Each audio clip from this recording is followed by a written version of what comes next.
সত্যবার্তার কার্যনির্বাহী সম্পাদক সঞ্জয় সারদা স্মরণে এক শ্রদ্ধাঞ্জলি অনুষ্ঠানের আয়োজন করল শিলচর প্রেস ক্লাব। গত শনিবার বিকেলে শিলচর প্রেস ক্লাবে প্রয়াতের প্রতিকৃতিতে পুষ্পাঞ্জলি অর্পণ করেন, শ্রদ্ধাঞ্জলি জানান উপস্থিত সবাই। পরে এক স্মৃতিচারণ সভার আয়োজন করা হয়। উপস্থিত ছিলেন প্রয়াতের পিতা সত্যনারায়ণ সারদা, প্রেস ক্লাবের সাধারণ সম্পাদক শঙ্কর দে, সঞ্জিত দেবনাথ, দুর্বা সেন, বিজয় দেবনাথ, সুরেশ সারদা প্রমুখ। কম বয়সে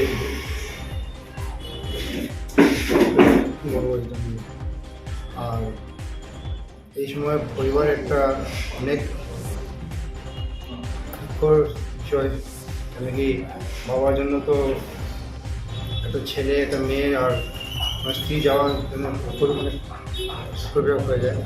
আমি আপনার সবকে ধন্যবাদ জানাই যে শ্রদ্ধাঞ্জলির জন্য।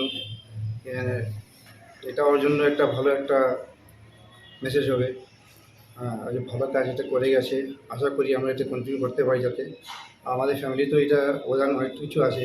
আজকাল তো আমরা দুর্দান্তই হয়ে গেছি। চেষ্টা করবো যে আরও ভালোভাবে উঠে আসতে পারি। আপনাদের সঙ্গে সাহায্যতে চাইবো, আর কিছু বেশি করার নেই।